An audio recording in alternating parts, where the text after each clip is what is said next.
Hello, everyone. Thank you so much for coming to our show. We have a wonderful guest. We have Ruth Wasserman Lande, a former member in Israeli Knesset, someone who worked with Shimon Peres, someone who's very known to have amazing accomplishments in international relations and also presenting Israel to the world.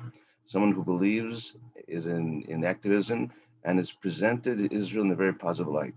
Seeing the world now has a rise of anti-Semitism and blaming Jews for many things, I invited her to the show so she could tell the audience what Israel's all about and why people should have a perception of Israel that is not usually presented in the media. So thank you so much for coming to our show. You're very welcome. Thank you for having me. Thank you. What time now is it in Israel right now? Well, it's about noon. Today, actually, we're having the swearing in of the new government. So it's a beautiful day in Israel. I see it's a historical moment. After 12 years, a new government is coming in and a new dimension. What do you think about this new government and how will it reflect, and does it reflect a new Israeli mentality in society? So, of course, there's a very big difference because in the last 12 years, there've been a relatively homogeneous government, the prime minister, of course, being Benjamin Netanyahu. Currently, the government, after being sworn in, will be a collection of parties.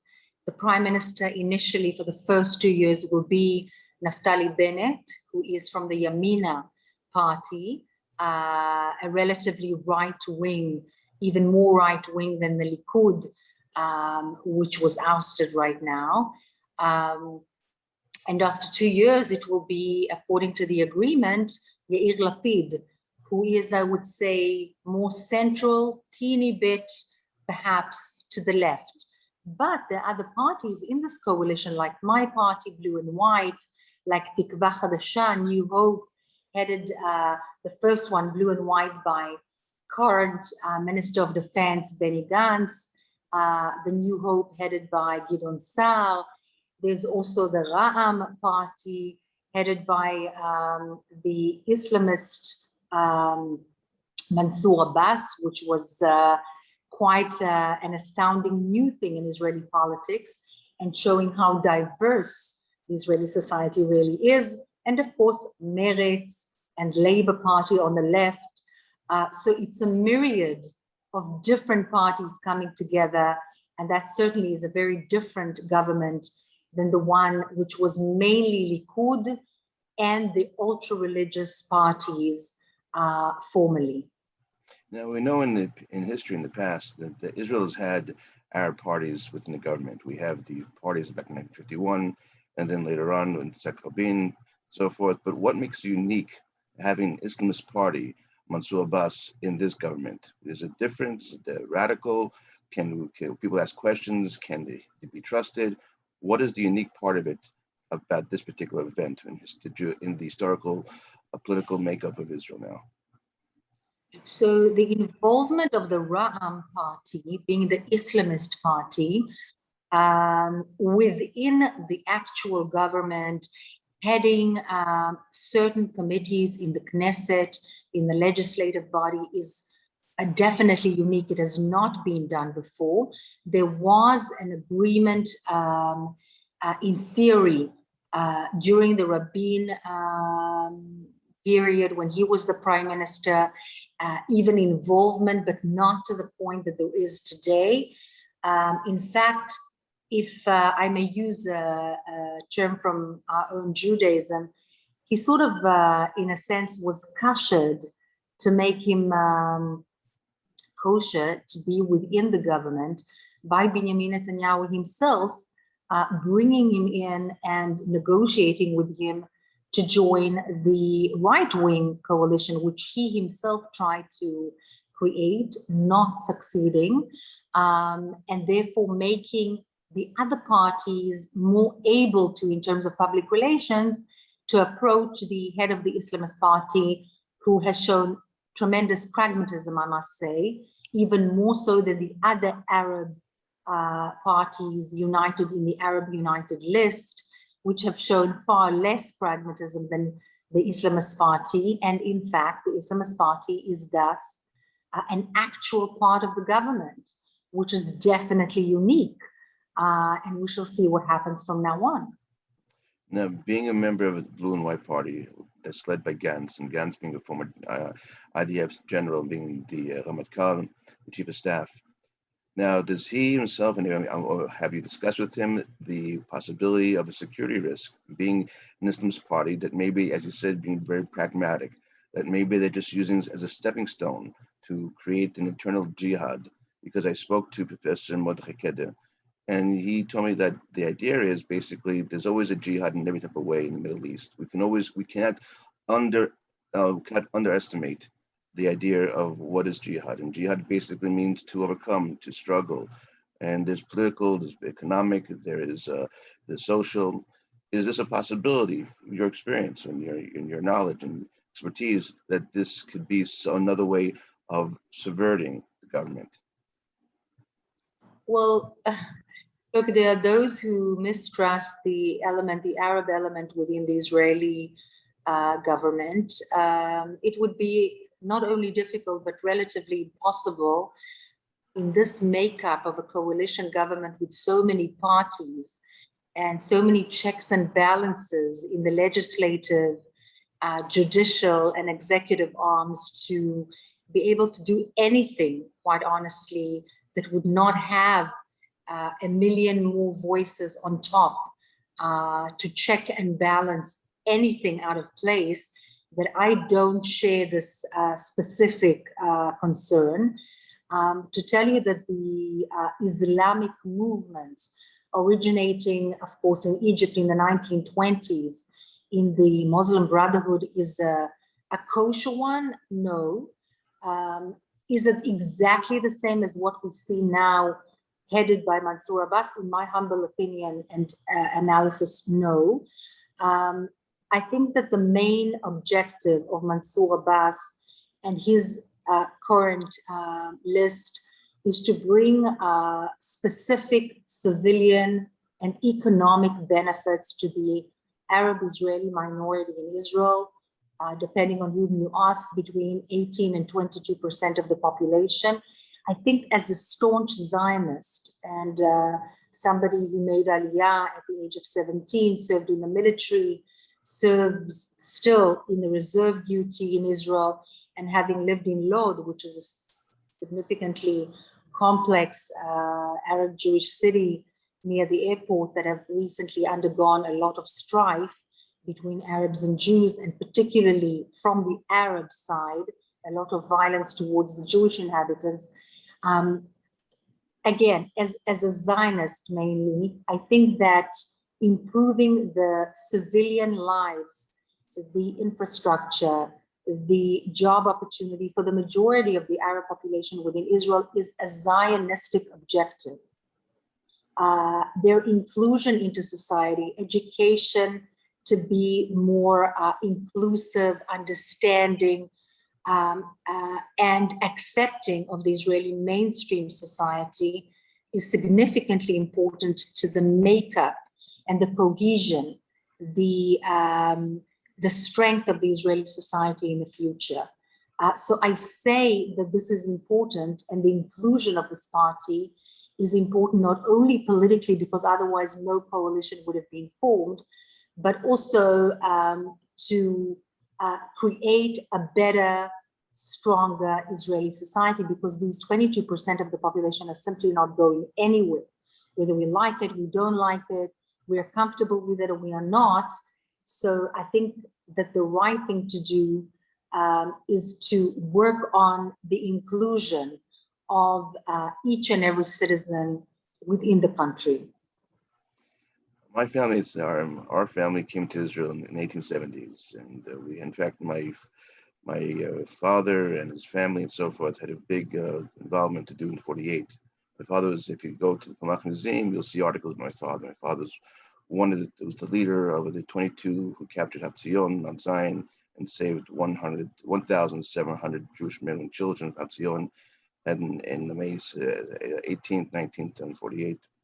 So being a son of Palmachnik, being a person who was very much involved in Israeli history and so forth, you had an opportunity to be an advisor to Shimon Peres. If you can tell the audience, who was Shimon Peres and why was he unique, and what was the relationship you had in terms of being an advisor, especially at such a young age?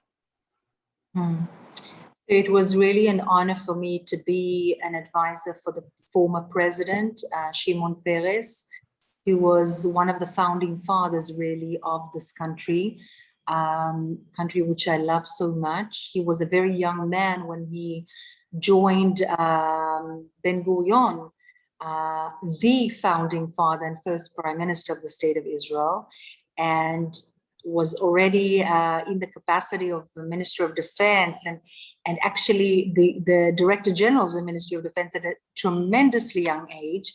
At the end of his political career, so when he was no longer a politician, but rather the president of the state of Israel, had the honor of being called from the Ministry of Foreign Affairs after having served for 3 years in Cairo in the embassy and having studied at the Harvard's Kennedy School of Government, to come and really be his advisor, learn from him.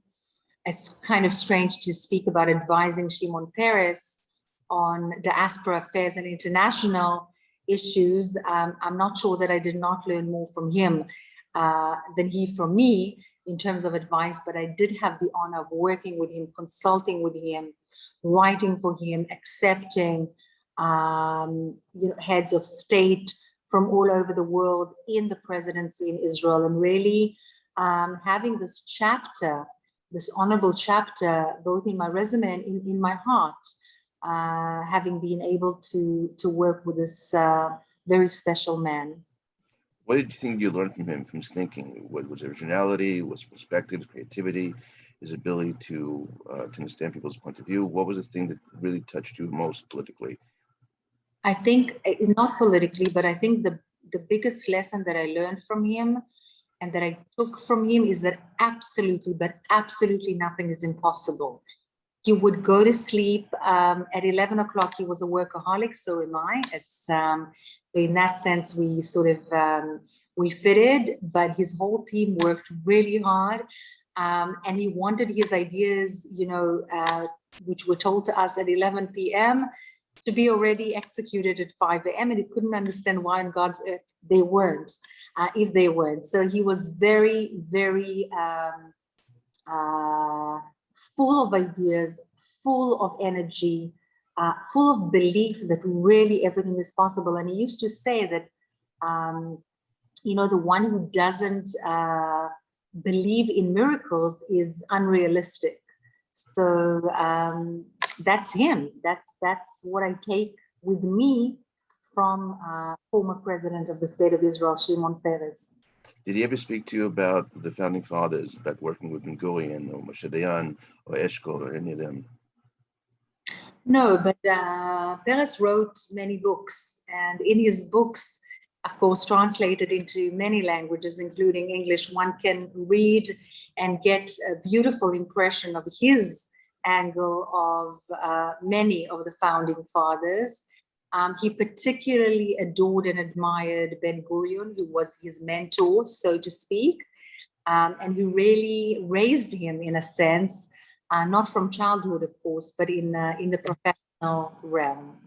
There's no question about Ben-Gurion is one of the greatest leaders in Jewish history, an amazing mind when it came to political strategies, understanding what the future would be, understanding what World War II would bring about for the Jewish nation, and just preparing a modern state based on prophetic concepts of the prophets and morals and ethics. But that being the case, moral and ethics, people always ask a question. So that question about Israel becoming a light unto nations, we've heard so many anti-Semitic reports and so many anti-Semitic media things in the media, BDS and so forth, the boycott, divest, sanction movement, where it paints Israel as an apartheid. How can we tell the audience, how can you, being in Israel, so forth, prove to the audience that Israel is not this apartheid state, that all this is basically lies, and that Israel really is a light unto the nations? And even, as Ben-Gurion said, we're still getting there, and we're always going to get there because that is the goal of the Jewish people. So first of all, I think that there are many people who whose hatred sort of makes their clouds their judgment. And one needs to understand whom we are talking to. If the audience is clouded by hatred, I would imagine that it would be very difficult to convince otherwise. However, the vast majority of the audiences, particularly the United States, are simply unknowledgeable. They don't know whether Israel is an apartheid state, as you say, or a beautiful entity that is really helpful and so on. They just do not know. And they particularly lean on the messaging from the media, the social media and the general media. Social media and general media tend to be very superficial, very short, and therefore not easy to message a little bit more complex messages, especially if the messenger is telling the truth. So to put a false image and to have hundreds of thousands of people say it again and again and send it to another hundreds of thousands of people is something which is relatively easy and very, very difficult to manage. So first of all, we need to breathe and understand that this is not an easy task. It's a challenge. But as Peres had himself said, you know, an optimist would see an opportunity in every challenge rather than a challenge in every opportunity. So let's try and go via his path and really see what it is that can be done. And what it is that can be done is the following. Look, 4,500 rockets being thrown into civilian population concentrations is simply not a normal, peaceful act. So if you're talking to a crowd, let's say in Massachusetts, one could simply ask, would you not expect your government to do something for your and your family's protection if an enemy would throw 4,500 rockets into Massachusetts? Meaning that you would have no restaurants open, you would have to sit in the bunkers and hear the siren, and very advisable to actually have these people hear a siren because it is a panic attack. Now have a few of those a day, you have half the population in post-trauma, especially the children on the border of Israel. Now, they live in kibbutzim, they live in moshavim, siren, siren, siren, security room, they go in 15 seconds to save one's life. Sometimes their homes get destroyed. The Israeli government also puts a lot of money and effort and technology into trying to protect its own civilian population, thereby investing a lot of money in the Iron Dome, making it absolutely illegal to build a house in Israel without having a proper security room, which is very expensive.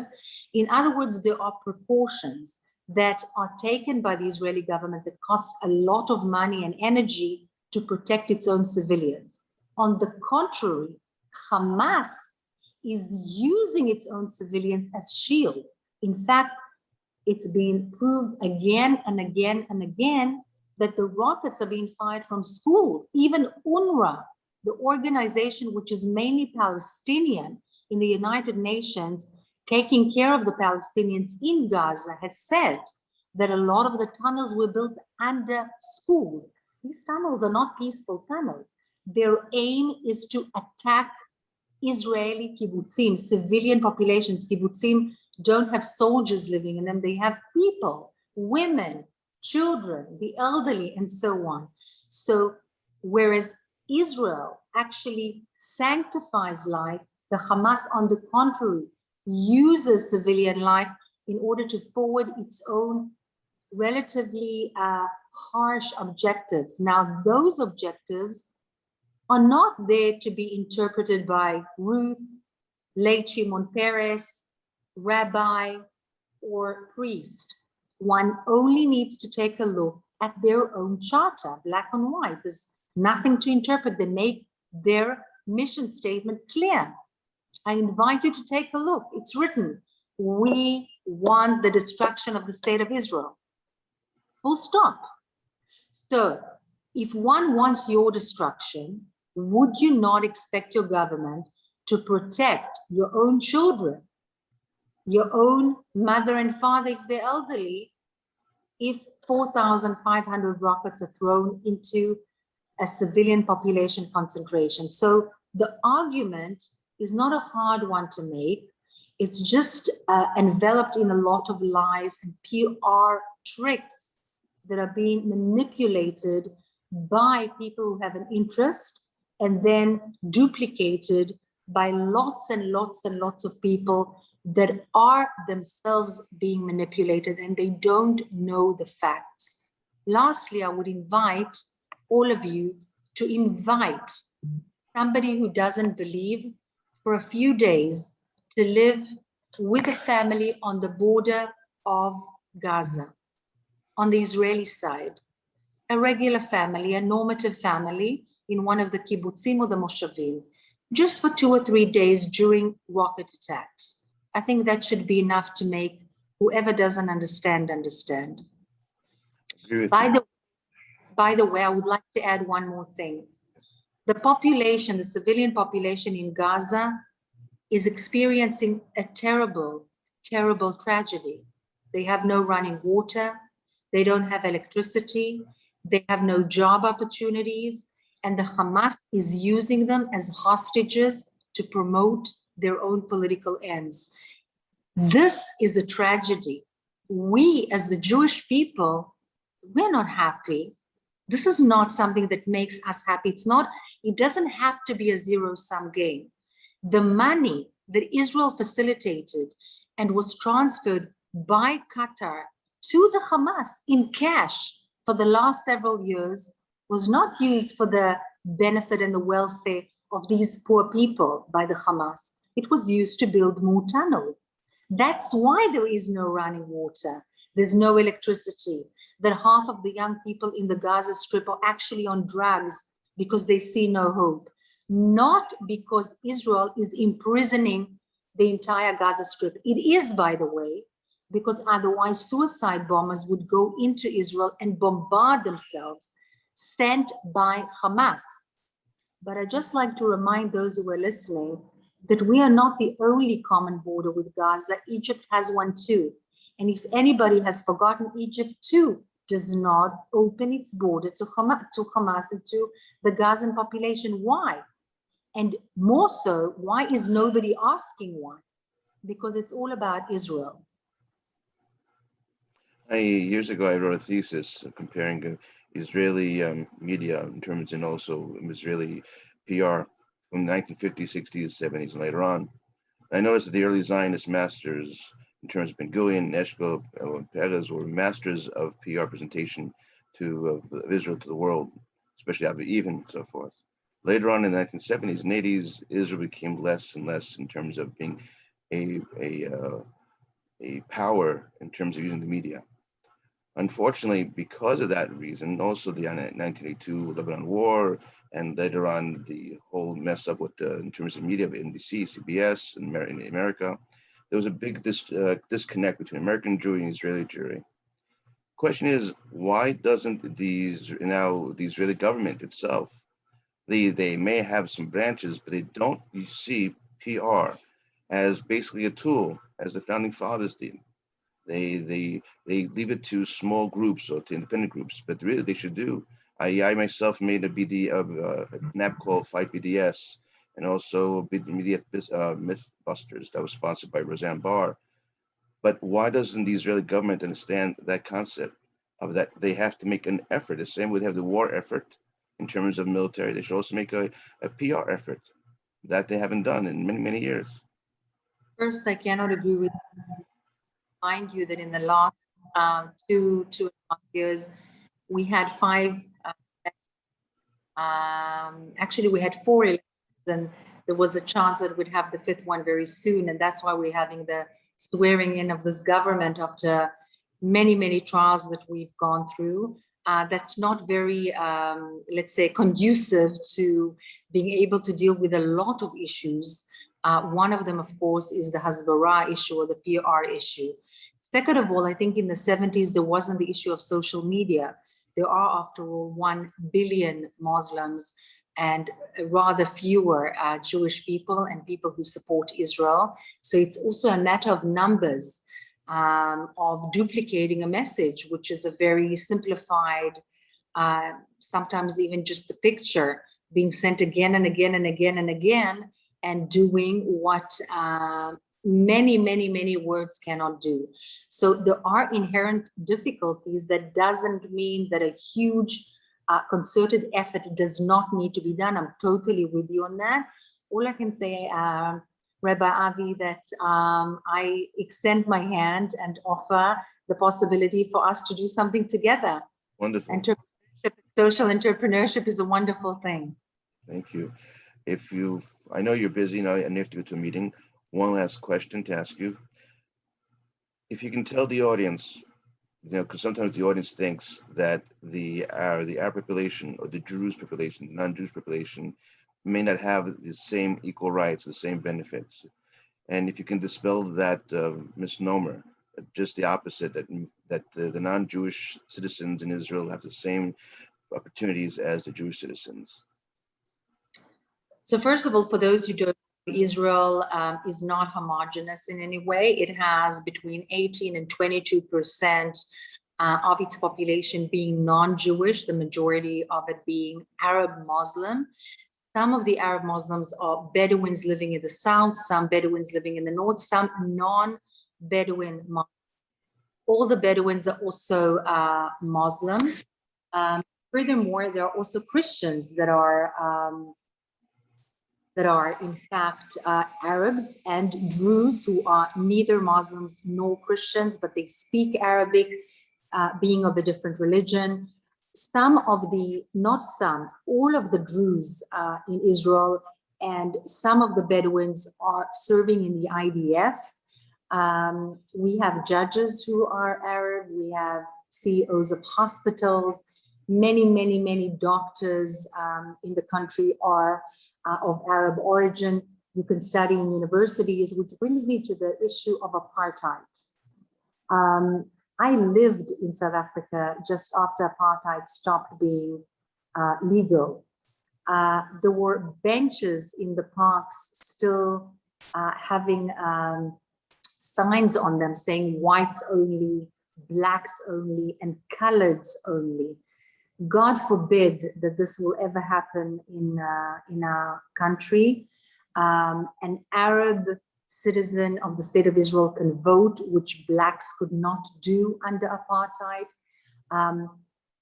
Arab citizens can live anywhere they want. It's illegal, in fact, to not allow them to live somewhere that they want, even if some Jews may not like it. And I cannot say that every single Jew loves the Arabs. That would not be true. But legally, they have the right to live anywhere they want, to study at universities, to have equal opportunities. Some people would like to employ Jewish people rather than Arab people. Some prefer to employ Arab people rather than Jewish people. Either way, it's illegal to not employ an Arab because he or she is an Arab, and vice versa. The High Court of Law, the Supreme Court in the state of Israel, is independent and tends to take care of such issues if and when people come and discuss these issues with high courts of law. But there are heads of banks, chair people, senior people in the Israeli society that are also Arab. Is it perfect? No, it's not perfect. There are still things to do. It's important in the messaging to understand that there is complexity within society. And I'll just give you one example. People live in different towns and cities, allowing pluralism. So there are Arab towns, there are Jewish towns, and there are towns that are mixed. Allowing that in the beginning of the establishment of the state of Israel allowed for pluralism. Likewise, Jewish people go to Jewish schools, regular schools, that study in Hebrew.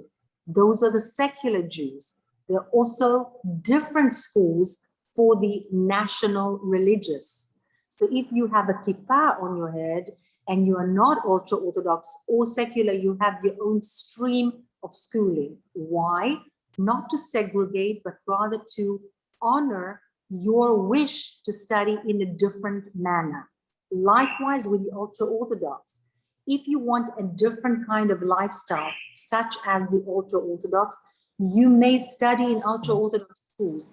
It's a problem and not a problem. On the one hand, it allows for pluralism, different ways of living, studying, understanding things. On the other hand, it creates separate paths of education and living style. Likewise with the Arabs. If you're an Arab, you have the opportunity to study in Arabic schools in your own towns and cities. I'm personally against it, but if I, as a legislator, as a member of Knesset, will today announce in the Knesset, I want everybody to have equal rights. I want everybody to learn in Hebrew, to have equal opportunity to find a job. Most likely, the Arab members of Knesset will pounce on me and tell me that I'm not respecting their culture and their heritage, not allowing them to study separately in their own language, even though my intentions are pure. So it depends. You cannot be perfect. The situation is neither black nor white. It's complex. And this complexity is the everyday life of living in a heterogeneous and also highly sensitive society, such as our country, with its relative challenges and threats in the region as well. So I hope I gave a little peep into what it is to be a manager of a country like Israel. Quite challenging. Really, thank you so much for the interview. And I want to tell the audience, those who do not know Israel, as you mentioned, as Knesset member Ruth Wasserman Lande, correct, has invited everyone, please come to Israel and see for yourself. The best is always to see for yourself. And I want also to extend to our Jewish brothers and sisters that you should be very proud of yourselves. You are the only indigenous people in the world to ever come back to the same land, to the same territory, to the same language.